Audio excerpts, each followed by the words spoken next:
રાઠોડ ધોરણ 4 ની અંદર આસપાસ વિષયમાં સરસ્વતી ગ્રુપ ઓફ એજ્યુકેશન દ્વારા ચાલતા ઓનલાઈન વર્ગની અંદર ફરી વખત આપ સૌનું હાર્દિક સ્વાગત કરું છું. આપણે જોઈ રહ્યા છીએ ફાઇનલ એક્ઝામ માટેના રિવિઝન લેક્ચરો, જેમની અંદર આપણે પ્રકરણ 1 થી 22 સુધી એક પ્રકરણના આપણે જે છે એ રિવિઝન લેક્ચરો જોઈ ગયા. હવે આપણે શરૂ કરીએ છીએ પ્રકરણ 23 ની. શરૂ કરતા પહેલા ફરી પાછી તમને સૂચના જણાવી દઉં કે આ માર્ગદર્શન લક્ષી વિડિયો લેક્ચર છે અને માર્ગદર્શન લક્ષી રિવિઝન છે, એટલે આ પ્રશ્નો અને આના સિવાયના પણ પ્રશ્નો પૂછાઈ શકે છે. એટલે બંને બાબતો ધ્યાન રાખવું, એ રીતે તમારે પાકું કરવાનું રહેશે. અને સાથે સાથે તમારી પાસે ટેક્સ્ટ બુક, સ્વાપોથી અને પીડીએફ ફાઇલ જે મોકલવામાં આવેલી હતી, તો આ મટીરિયલ પડેલું છે, તો તમે આમની અંદરથી વાંચન કરી અને પાકું કરી શકો છો. એટલે આ બાબત પણ યાદ રાખજો. અને સાથે સાથે હવે આપણે શરૂઆત કરીએ છીએ. તો સૌપ્રથમ પ્રકરણ 23 નું નામ જણાવી દો. પ્રકરણ 23 નું નામ હતું દેશ પરદેશ, અને આ પ્રકરણની સમજૂતીનો વિડિયો લેક્ચર તમે ફરી પાછો છે એ YouTube ચેનલ ઉપર જોઈ શકો છો સર્ચ કરીને. એટલે તમને એ પાઠ સમજૂતી છે એ પાછી જણાઈ જાય કે જેમની અંદર અરવિંદ કાકા, નીતા કાકી, એમની છોકરીઓ, એની સાથે સાથે કે જે નીતા કાકી જુનાગઢ છે એ રહેતા હતા, તો ત્યારે એમને લીલોતરી અને ઠંડક ને આ બધું યાદ આવે છે કે જે અબુધાબીની અંદર છે એ અબુધાબીની અંદર છે નહીં, કેમ કે ત્યાં રણ પ્રદેશ હોવાને કારણે ગરમી પડે છે. તેમજ અબુધાબીની અંદર જે છે એ પેટ્રોલના કૂવાઓ આવેલા છે, એટલે પાણી છે એ પેટ્રોલથી મોંઘું ત્યાં છે.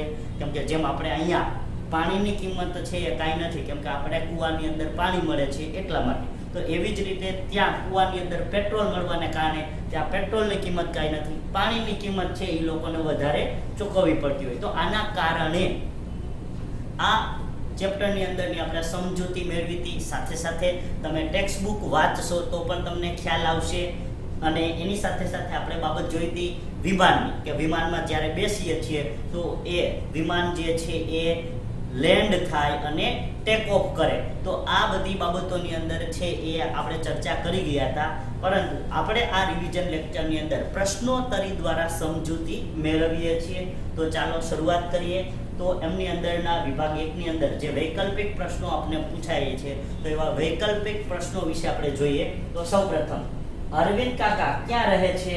તો અરવિંદ કાકા અબુધાબી રહે છે. ક્યાં રહે છે? અબુધાબી. તો અબુધાબીની અંદર અરવિંદ કાકા છે એ રહે છે. વિમાન જ્યાંથી ઉપડે અને ઉતરે, જો એટલે મેં કીધું હતું ને, ઉપડે એટલે એ શું થાય તો કે ટેક ઓફ થવું, અને ઉતરે એટલે લેન્ડ થવું. તો વિમાન જ્યાંથી ઉપડે અને ઉતરે તે સ્થળને શું કહેવાય? જો અહીંયા શું પૂછ્યું છે? સ્થળ. તો એવા સ્થળને વિમાન મથક કહેવાય. શું કહેવાય એને? વિમાન મથક. અંગ્રેજીમાં આપણે જો એને કહીએ તો કે એરપોર્ટ. તો એરપોર્ટ ઉપર વિમાન ઉપડતા હોય અને ઉતરતા હોય, તો આમ એને ગુજરાતીમાં કહેવાય વિમાન મથક, અંગ્રેજીમાં એને એરપોર્ટ કહેવામાં આવે છે. કદાચ તમારા શહેરોમાં પણ એરપોર્ટ હોય તો તમને ખ્યાલ આવે કે વિમાન મથક ઉપર આવા વિમાનો છે એ રહેલા હોય છે. ત્યારબાદ અબુધાબીની અંદર આજુબાજુના દેશોનો ભૂમિ પ્રદેશ કેવો છે? તો અબુધાબીની આજુબાજુના જે ભૂમિ પ્રદેશનો દેશ છે, તો એમની અંદર આપણે વાત કરીએ તો એમને વિમાનની અંદરથી જોતા ખ્યાલ આવી ગયો હતો કે આપણા પ્રકરણમાં સમજાતા કે એનસીએ જે છે એ એનસીએ વિમાનમાંથી જોયું તો બધો વિસ્તાર કેવો દેખાતો હતો? તો એ આજુબાજુના દેશનો વિસ્તાર છે એ રણ પ્રદેશો છે. કેવો છે? રણ પ્રદેશો. એટલે એનસીએ પણ આપણે જોયું હતું પ્રકરણમાં કે એની સમજૂતી કીધી હતી કે ભાઈ જ્યાં સુધી નજર જાય તો એ નજર જાય ત્યાં સુધી રણ પ્રદેશ જ છે એ રણ પ્રદેશ જ દેખાય. તો અબુધાબીની આજુબાજુના દેશો રણ પ્રદેશો છે. અબુધાબીથી ભારત વિમાનમાં આવતા કેટલો સમય લાગે છે? તો જો વિમાન છે એ ખૂબ જ ઝડપી, આજે વાહન વ્યવહારની અંદર વિમાન જે છે એ હવાઈ સેવા ખૂબ જ ઝડપી છે, અને એની સાથે સાથે ખૂબ જ ખર્ચાળ પણ છે.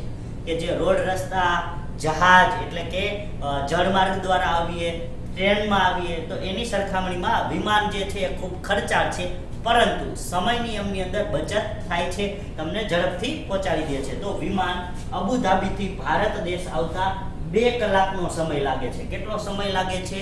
2 કલાક. 2 કલાકમાં આપણે ભારત આવી જઈએ. અબુધાબી અને અરબ દેશોની મુખ્ય ભાષા કઈ છે? એટલે અબુધાબી જે અરબ દેશનો એક ભાગ છે, તો અરબ દેશોની ભાષા કઈ છે? તો કે અરબી. ખાસ યાદ રાખજો, અબુધાબી અને અરબ દેશોની ભાષા કઈ અરબી ભાષા છે એ બોલાય છે. તો અહીંયા વિકલ્પ ટાઈપના પ્રશ્નો પૂરા થાય છે. હવે આપણે ખાલી જગ્યા ટાઈપના પ્રશ્નોની ચર્ચા કરીએ. અબુધાબી અને અરબ દેશોની મુખ્ય ભાષા અરબી છે. પછી અબુધાબીના રણ પ્રદેશોની જમીનમાંથી ખનિજ તરીકે ખાલી જગ્યા મોટા પ્રમાણમાં મળે છે. તો ખનિજ તરીકે મોટા પ્રમાણમાં શું મળે છે? તેલ. તેલ એટલે જે પેટ્રોલિયમ પેદાશ હોય છે એને તેલ કહેવામાં આવે. તો અબુધાબીના આ પેટાળમાંથી ખનિજ તરીકે છે એ આવા પેટ્રોલિયમ એટલે કે તેલ મળી આવે છે.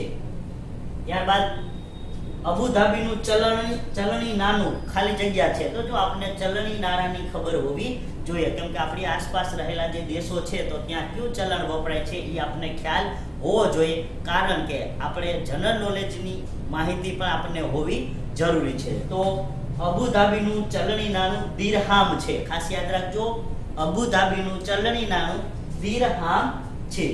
ત્યારબાદ રેતીના ઊંચા ઢગલાને શું કહેવાય? રેતીના તોફાનો આવે. રણ પ્રદેશોની અંદર પવનોને કારણે રેતીના તોફાન આવે. તો રેતીના તોફાનો આવવાને કારણે રેતી એક જગ્યાએથી લઈને બીજી જગ્યાએ એનો ઢગલો કરી નાખે. તો આવા રેતીના ઢગલાને શું કહેવામાં આવે છે? ઢુવા. ખાસ યાદ રાખજો, રેતીના ઢુવા કહેવામાં આવે છે, જે રણ પ્રદેશની અંદર આવા મોટા મોટા ઢગલા હોય તે. નીતા કાકીએ ખાલી જગ્યામાં ગાઢ લીલોતરી અને ઠંડક જોઈ. કેમ કે અરવિંદ કાકાના વાઇફ નીતા કાકી હતા તો અબુધાબીની અંદર એમને ગરમીનો જ સામનો કરવો પડતો હતો. અને અબુધાબીની અંદર જે છે એ લીલોતરી ક્યાંય દેખાય નહીં, કેમ કે અબુધાબીમાં એક જ વૃક્ષ, ખજૂરીનું વૃક્ષ જ જોવા મળે, બીજા વૃક્ષો જોવા પણ મળે નહીં. એટલે અહીંયા નીતા કાકીને જે છે એ ગુજરાતની અંદર આવ્યા. અને ગુજરાતની અંદર પણ ખાસ આપણે વાત કરીએ તો કે ગુજરાતની અંદર જુનાગઢ જિલ્લામાં, તો એ જુનાગઢ જિલ્લામાં જ્યારે આવે છે તો એમને આ લીલોતરી બધી જોઈ અને એમને છે એ ઠંડક અનુભવાય છે. તો નીતા કાકી ક્યાં આવે છે?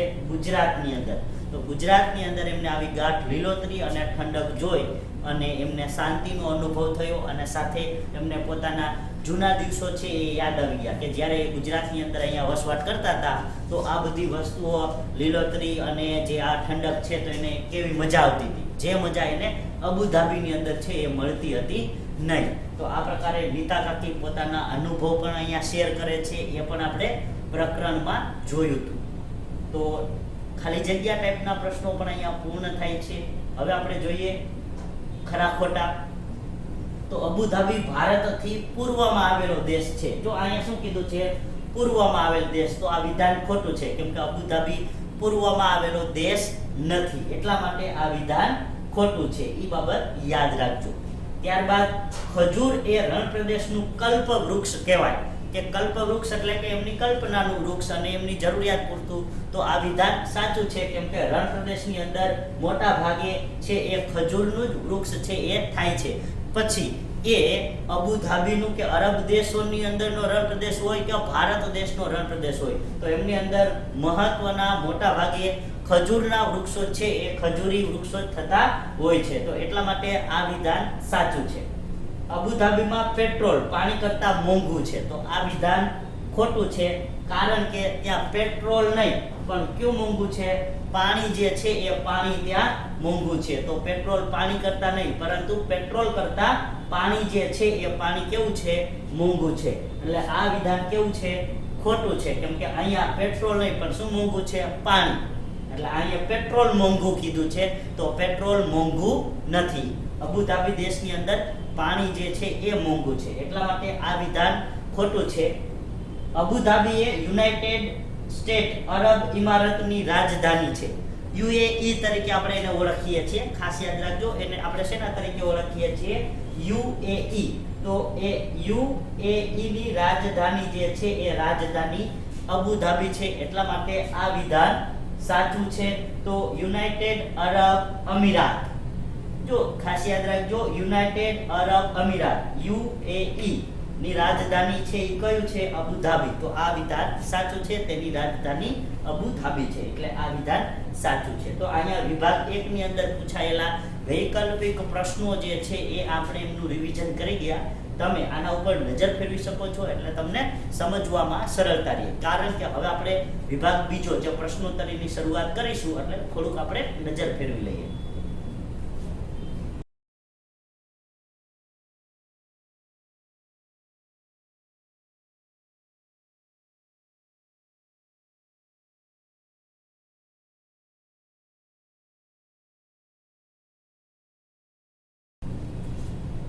હવે આપણે વિભાગ બી ની અંદર પૂછાતા પ્રશ્નોત્તરી જે શાબ્દિક પ્રશ્નો છે, તો આવા શાબ્દિક પ્રશ્નોની સમજૂતી શરૂ કરીએ છીએ. તો હેન્સીએ વિમાનમાંથી શું શું જોયું? તો હેન્સી જે ક્યાંથી? અબુધાબીથી, એટલે કે એ અરવિંદ કાકા અને નીતા કાકાની છોકરી હતી. તો એમને વિમાનની અંદર જોયું કે અબુધાબી પછીના જે બધા દેશો છે, તો એ બધા દેશોમાં રણ પ્રદેશ જ, જ્યાં નજર નાખો ત્યાં રણ પ્રદેશ જ દેખાય છે. સાથે સાથે એમને આવા અમુક ભાગોની અંદર કે જ્યાં થોડા ઘણા અંશે પાણી હતું, તો એવા વિસ્તારોની અંદર તેમને ખજૂરીના વૃક્ષો છે, એ ખજૂરીના વૃક્ષો દેખાયા હતા. તો આ રીતે હેન્સીએ વિમાનમાંથી છે એ જોયું. અને સાથે સાથે આનો સ્પેસિફિક ઉત્તર તમને સ્વાપોથીમાંથી પણ મળી જશે, એટલે એ બાબતનો પણ તમને ખ્યાલ આવશે. ત્યારબાદ ગુજરાતમાં ખજૂરી ક્યાં થાય છે? તો ગુજરાતની અંદર ખજૂરી, જે ગુજરાતની અંદરનો દરિયા કિનારો, એટલે કે કચ્છનો અખાત અને ખંભાતનો અખાત, તો ગુજરાતનો જે દરિયા કિનારો છે, તો એ દરિયા કિનારે ખજૂરીનું વૃક્ષ છે એ થાય છે. હવે પાછું પૂછવામાં આવ્યું કેમ? તો કે રણ પ્રદેશ હોવાની સાથે સાથે એમાં ક્ષારનું પ્રમાણ પણ વધારે હોય, તો ખજૂરીના માટે આ જમીન અનુકૂળ આવે છે. તો એના કારણે આવા રેતાળવાળા વિસ્તારોની અંદર રણ પ્રદેશમાં છે એ ખજૂરીનું વૃક્ષ જ થતું હોય છે. એટલા માટે ગુજરાતના આ દરિયા કિનારે અને એની સાથે સાથે કચ્છના અમુક વિસ્તારોમાં, કેમ કે ગુજરાતનો કચ્છ જિલ્લો જે વિસ્તારની દ્રષ્ટિએ સૌથી મોટો છે, તો ગુજરાતની અંદરનો કચ્છ જિલ્લો છે એ વિસ્તારની દ્રષ્ટિએ મોટો છે, તો ત્યાં પણ આવા ખજૂરીના વૃક્ષો છે એ જોવા મળે છે. ભારતનું ચલણ અને અબુધાબીનું ચલણ જણાવો. જો ચલણનો પ્રશ્ન પાછો આવ્યો, તો ભારતનું ચલણ, આપણે બધા ભારતમાં રહીએ છીએ એટલે આપણે ખ્યાલ જ છે રૂપિયો. તો આપણે રૂપિયા જે છે એ રૂપિયા આપણું ભારત દેશનું ચલણ છે. જ્યારે અબુધાબીનું ચલણ, તો કે આપણે ખાલી જગ્યામાં પણ કહી દીધું હતું, દિરહામ છે એ દિરહામ અબુધાબીનું ચલણ છે. એટલે આ બંને યાદ રાખજો. ત્યારબાદ બીજી વાત સાથે સાથે કહી દઉં કે જેમ ભારત દેશનું ચલણ રૂપિયો છે, તો એમ ભારતની આસપાસના અમુક બીજા દેશોનું ચલણ પણ રૂપિયો જ છે. તો રૂપિયો ચલણ ધરાવતા 5 દેશો છે. 5 દેશોની અંદર રૂપિયો ચલણ છે એ ચાલે છે, પરંતુ દરેક દેશ વાઇઝ એ રૂપિયાની અંદર જે ફોટા હોય એ અલગ હોય, એટલે એના કારણે પણ ખબર પડી જાય. એની સાથે સાથે એમની અંદર આપેલી રિઝર્વ બેંક, કે જેમ ભારતના ચલણની અંદર રિઝર્વ બેંક ઇન્ડિયા હોય, તો જો એવી જ રીતે નેપાળનું ચલણ પણ રૂપિયો છે, તો નેપાળની અંદર લખેલો હોય રિઝર્વ બેંક ઓફ નેપાળ. એટલે આમ એના જે બેંક છે એ અલગ હોય, એના દ્વારા એ થોડું અલગ થઈ જાય, પણ છે એ રૂપિયો જ. તો રૂપિયો ચલણ ધરાવતા 5 દેશો છે અને ભારત એમાંનો એક. ત્યારબાદ નો પ્રશ્ન જોઈએ, તો કે અબુધાબીમાં મકાનો કેવા હોય છે?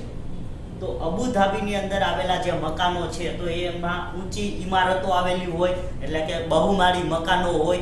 અને આ મકાનોની અંદર ખાસ કરીને જોઈએ તો કાચના બનેલા મકાનો હોય છે. જો ત્યાં રણ પ્રદેશ આવેલો હોવાને કારણે ગરમીનું પ્રમાણ છે એ ગરમીનું પ્રમાણ વધારે છે, છતાંય ત્યાં લોકો કાચના મકાનોની અંદર રહે છે. પરંતુ અહીંયા દરેક મકાનોની અંદર તમને એસી ફરજિયાતપણે જોવા મળે, કેમ કે એ લોકો ગરમીથી બચવા માટે દરેકના મકાનની અંદર, દરેકના ઘરોમાં છે એ એસી લાગેલા જ હોય છે, જેના કારણે એ લોકો ઠંડકનો અનુભવ છે એ કરી શકે. એટલે આવા મકાનો છે એ કાચના બનેલા અને દરેક મકાનોમાં એસી રહેલું હોય. ત્યારબાદ અબુધાબીમાં લોકો કેવા કપડાં પહેરે છે? તો અબુધાબી રણ વિસ્તાર છે. અબુધાબીની અંદર વારંવાર રણના તોફાનો છે એ રેતીના તોફાનો આવતા હોય, તો એના કારણે ત્યાં છે એ આવા રજકણો ઉડ્યા જ રાખે. તો એના કારણે માથાથી લઈ પગ સુધી ઢકાઈ જાય એવા વસ્ત્રો પહેરે છે. અને આ વસ્ત્રો ખાસ કરીને સફેદ વસ્ત્રો હોય, તેમજ માથું ઢકાઈ જાય એવા. અને ત્યાં જોયું હોય તમે ઘણી વખત કે સફેદ કાપડ હોય અને એના ઉપર રિંગ લગાવેલી હોય, કે જેના કારણે માથામાં પણ રેતી જાય નહીં. અને જભા જેવો જે છે એ સફેદ જભો આખો પહેરેલો હોય, તો આના કારણે માથાથી લઈ અને પગ સુધી ઢકાઈ જાય તેવા પૂરતા આખી બાઈના સફેદ વસ્ત્રો અને માથા પર પણ છે એ આવો રૂમાલ છે એ બાંધે છે, જેના કારણે રેતીથી શરીરને બચાવી શકાય એટલા માટે. અને આવા વસ્ત્રો તમે ફિલ્મો કે સિરિયલોમાં પણ જોયા હોય, કે જે આવા પઠાણ લોકો જે છે તો એ આ લોકો આ પહેરતા હોય. તો આવા વસ્ત્રો જે અબુધાબીની અંદર પહેરવામાં આવે છે. સાથે સાથે એવું નથી પણ આધુનિક વસ્ત્રો ત્યાં પહેરતા હોય, પણ અમુક જ સમય પણ ત્યાં જે છે એ એમનો ટ્રેડિશનલ પોશાક આવો જભો રહેલો છે, જે નખથી લઈ અને શીખ એટલે કે પગના નખથી લઈ અને વાળ સુધી છે એ બધું ઢકાઈ જતું હોય, તો એવા પૂરતા કપડાં પહેરે છે. ત્યારબાદ હવે જોડકું જોઈએ તો આપણે બંધ બેસતું જોડકું જોડવાનું છે. અ વિભાગ અને બ વિભાગ આપેલો છે. તો આ જોડકાની અંદર બ માં આડાવડું છે તો આપણે એને એની સામે યોગ્ય કયું છે એ આપણે જોડીએ. તો અબુધાબી શું છે? તો કે અબુધાબી રણ પ્રદેશ વાળો વિસ્તાર છે. કયો છે? રણ પ્રદેશ વાળો વિસ્તાર છે એ અબુધાબી છે. કેમ કે આપણે આગળ પ્રકરણમાં પણ ચર્ચા કરી ને કે જ્યારે એનસી છે એ જોવે છે તો એ રણ પ્રદેશ કેવો લાગે છે, તો એના વિશે આપણે જોયું હતું. એટલે રણ પ્રદેશ વાળો વિસ્તાર છે અબુધાબી. ત્યારબાદ જુનાગઢ. તો જુનાગઢ કેવું છે? તો આપણે બધાને ખ્યાલ છે પર્વતીય અને લીલોતરી વાળો વિસ્તાર. કેમ કે ત્યાં ગિરનાર પર્વત આવેલો છે અને ત્યાં સાથે સાથે આવા ગીરનું જંગલ જે સિંહ માટેનું એશિયાટિક લાયન, તો સિંહ માટેનું અભયારણ્ય આવેલું છે. તો આવો મોટો જંગલ વિસ્તાર છે, તો એ પર્વત અને લીલોતરી વાળો વિસ્તાર છે જુનાગઢનો. તો પછી પેટ્રોલિયમ. તો પેટ્રોલિયમમાં શું આવશે? તો કે અરબ દેશોનું મુખ્ય ખનિજ છે એ અરબ દેશોનું મુખ્ય ખનિજ. જેમ જો આપણે અહીંયા વાત કરી હતી કે અરબ દેશની રાજધાની અબુધાબી છે, તો અબુધાબી સિવાય પણ બીજા દેશો છે એ અરબની અંદર આવેલા છે. તો અરબ દેશોનું મુખ્ય ખનિજ કયું છે? પેટ્રોલિયમ. ત્યાં તેલ, પેટ્રોલ, ડીઝલ, ઓઇલ જેવી આ પેટ્રોલિયમ પેદાશો છે એ નીકળે છે. તો એ પેટ્રોલિયમ પેદાશ ધરાવતો દેશ અરબ છે, તો એ અરબ દેશનું મુખ્ય ખનિજ છે. ત્યારબાદ ખજૂર. તો ખજૂરની શું છે? તો કે અબુધાબીમાં જોવા મળતું મુખ્ય વૃક્ષ. અબુધાબીની અંદર ખજૂરીના વૃક્ષો છે એ મુખ્ય રહેલા છે. ત્યાં આ એક જ વૃક્ષ જોવા મળે, ત્યાં કોઈ બીજા પ્રકારના એટલે કે ત્યાં બાવર, બોરડી જેવા કાંટાળી વૃક્ષોની સંભાવના થોડી ઘણી હોય, પરંતુ ત્યાં લીમડો, વડલો, પીપળો જેવા વૃક્ષો છે એ હોય નહીં. અને ખાસ કરીને મોટા પાનવાળા વૃક્ષો તો સાવ ન હોય, કે જે કેળ હોય તેમજ બીજા પણ જે મોટા પાનવાળા વૃક્ષો છે, દાખલા તરીકે બદામ, તો બદામના વૃક્ષો પણ ત્યાં જોવા મળે નહીં. કારણ કે ત્યાં નાના પાંદડાવાળા વૃક્ષો છે એ જોવા મળે. કેમ કે ગરમ વિસ્તાર હોવાને કારણે વૃક્ષોની અંદર બાષ્પીભવન ક્રિયા થાય, તો પાંદડા નાના હોય તો પાણી ઓછું છે એ બાષ્પ થાય, જો પાંદડા મોટા હોય તો બાષ્પ વધી જાય. એટલે એના કારણે આવા રણ પ્રદેશોની અંદર મોટા પાંદડાવાળા વૃક્ષો જોવા મળે નહીં. એટલે ખજૂરીનું વૃક્ષ છે એ અબુધાબીની અંદર જોવા મળતું મુખ્ય વૃક્ષ છે અને એ રણ પ્રદેશ છે, એટલે રણ પ્રદેશમાં એ જોવા મળે. જ્યારે અહીંયા આ સી વિકલ્પ છે એ સી વિકલ્પ ક્યાંય આવતો નથી. એટલે એ પણ અહીંયા આપણને ખ્યાલ એક વધારાનો આપેલો છે એટલે આવી જાય. તો હવે આને આપણે ફરીથી જોઈ લઈએ કે કેની સામે કયું આવશે. તો કે અબુધાબી પહેલાની સામે ઈ, ત્યારબાદ બીજું તો કે બીજાની સામે ડી, ત્રીજું ત્રીજાની સામે એ અને ચોથાની સામે બી. આ રીતે છે એ બ વિભાગ એની સામે આવે છે.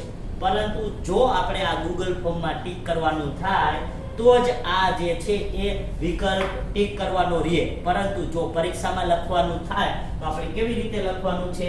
તો કે અબુધાબી એની સામે શું આવ્યું? તો કે રણ પ્રદેશ વાળો વિસ્તાર.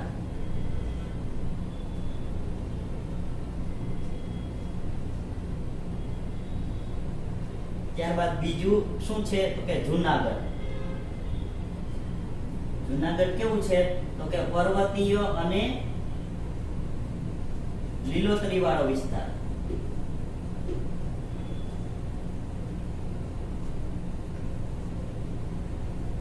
એવી રીતે 3 અને 4 આપણે જો પરીક્ષાની અંદર પેપરમાં લખવાનું થાય તો લખવાની રીત આ છે, આ રીતે લખવાનું. અને જો પરીક્ષાની અંદર આપણે ટીક કરવાનું થાય તો આ વિકલ્પ એમનો ટીક કરવાનો રહે. એટલે આપણે બંને રીત છે એ ખબર હોવી જોઈએ. તો આપણું અહીંયા 23મા પ્રકરણનું રિવિઝન પૂરું થાય છે. તો તમે આ સંપૂર્ણ રિવિઝનનો બોર્ડનો સ્ક્રીનશોટ લઈ શકો છો, જેથી તમને સમજવામાં સરળતા રહે. અને જ્યારે તમે પાકું કરવા રીડિંગ કરવા બેસો તો આ બધા પ્રશ્નો સાથે રાખીને આ પાકા કરવાના છે. એટલે જો આમાંથી આવી જાય તો તમારે સરળ રહે. અને જો આના સિવાયનો હોય તો એવા એકાદા 2-3 પ્રશ્નો હોય તો આના સિવાયના પ્રશ્નો તમે પાકા કરી શકો. એટલે આ પ્રશ્નો તમે વધારે એના ઉપર ધ્યાન આપો તો એટલા માટે આનો સ્ક્રીનશોટ છે એ તમે લઈ શકો છો.